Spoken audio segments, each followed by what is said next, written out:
नमस्कार, न्यूज़ 18 के digital platform पर स्वागत आप सभी का। मैं हूं आपके साथ पुनीत मिश्रा। तो इन दिनों एक सबसे बड़ा सवाल बना हुआ है और वो सवाल है कि देश का अगला उपराष्ट्रपति कौन होने जा रहा है। दरअसल इस रेस में कितने नाम हैं ये भी जानने के लिए लोग उत्सुक हैं। तो अब जो खबर निकलकर सामने आई है उसके मुताबिक रेस में 2 नए नाम भी शामिल हो गए हैं और माना जा रहा है कि अब जल्द ही इसका ऐलान भी कर दिया जाएगा और इस पर से पर्दा भी उठ जाएगा। दरअसल भारत के अगले उपराष्ट्रपति पद को लेकर राष्ट्रीय जनतांत्रिक गठबंधन, जिसे एनडीए कहा जाता है, इसने आधिकारिक रूप से अपनी तैयारियां तेज कर दी हैं। इस पद की रेस में 2 और नए नाम जुड़ गए हैं और उनमें जम्मू कश्मीर के पूर्व उपराज्यपाल मनोज सिन्हा भी शामिल है। आपको बताएं कि गुरुवार को संसद परिसर में एक अहम बैठक रखी गई थी और इसमें पीएम नरेंद्र मोदी और बीजेपी अध्यक्ष जेपी नड्डा को एनडीए की तरफ से उम्मीदवार के चयन का अधिकार भी सौंप दिया गया था कि उनके पास पूरा अधिकार है और एनडीए जो भी नाम वे चयन करेंगे, पूरा एनडीए साथ मिलकर उसे समर्थन देने का काम करेगा। संसदीय कार्य मंत्री हैं किरेन रिजिजू, जिन्होंने ये जानकारी दी कि यह निर्णय सर्वसम्मति से ले लिया गया है, यानी कि सब लोग एक साथ इस फैसले पर आ खड़े हुए हैं। बैठक की अध्यक्षता रक्षा मंत्री राजनाथ सिंह कर रहे थे, जिसमें गृह मंत्री अमित शाह, जेडीयू के नेता ललन सिंह, शिवसेना शिंदे गुट के श्रीकांत शिंदे, टीडीपी के लबू श्रीकृष्ण देवरायलू और लोजपा रामविलास पासवान की जो पार्टी है उनके चिराग पासवान शामिल थे।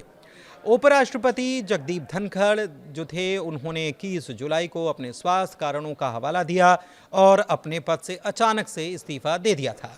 इसके बाद से ही ये पद रिक्त है और राजनीतिक हलकों में अगले उपराष्ट्रपति को लेकर कयासों का दौर भी जारी है।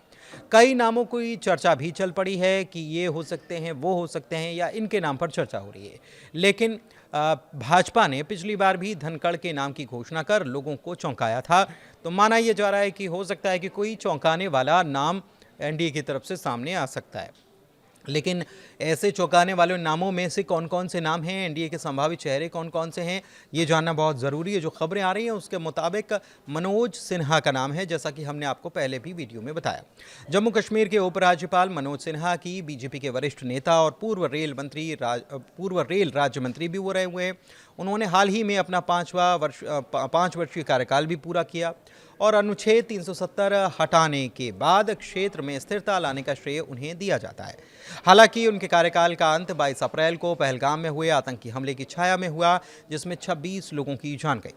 इसके बावजूद उनकी दावेदारी मजबूत मानी जाती है। उन्हें प्रधानमंत्री नरेंद्र मोदी का करीबी भी माना जाता है। लेकिन इसके अलावा एक नाम और चर्चा में है और वो नाम है वीके सक्सेना का।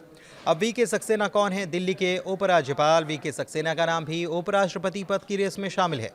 वीके सक्सेना ने आम आदमी पार्टी की तत्कालीन सरकार के खिलाफ कई फैसले लिए थे और केजरीवाल की सरकार के द्वारा लिए गए कई प्रशासनिक फैसलों पर रोक भी लगाई थी या उन्हें पलटा था। इसके बाद वो केंद्र सरकार और प्रधानमंत्री के साथ साथ बीजेपी नेतृत्व के भरोसे में भी आ गए। राजनीतिक हलकों में ये माना जा रहा है कि उन्हें अब बड़ी भूमिका सौंपी जा सकती है।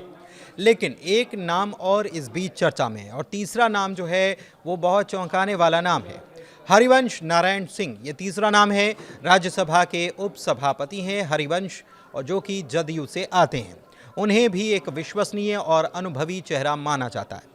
2020 से इस पद पर रहते हुए उन्होंने सदन में कई बार संतुलन बनाए रखा और सरकार के साथ उनकी साफ समझ भी नजर आती है।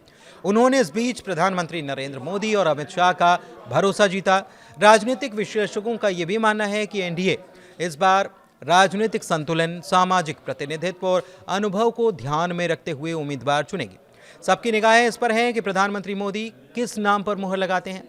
वहीं विपक्ष भी जल्द ही अपने उम्मीदवार को लेकर मंथन शुरू कर सकता है, जिससे मुकाबला भी दिलचस्प हो सकता है। हालांकि एनडीए के पास लोकसभा और राज्यसभा मिलाकर स्पष्ट बहुमत भी मौजूद है। धन्यवाद।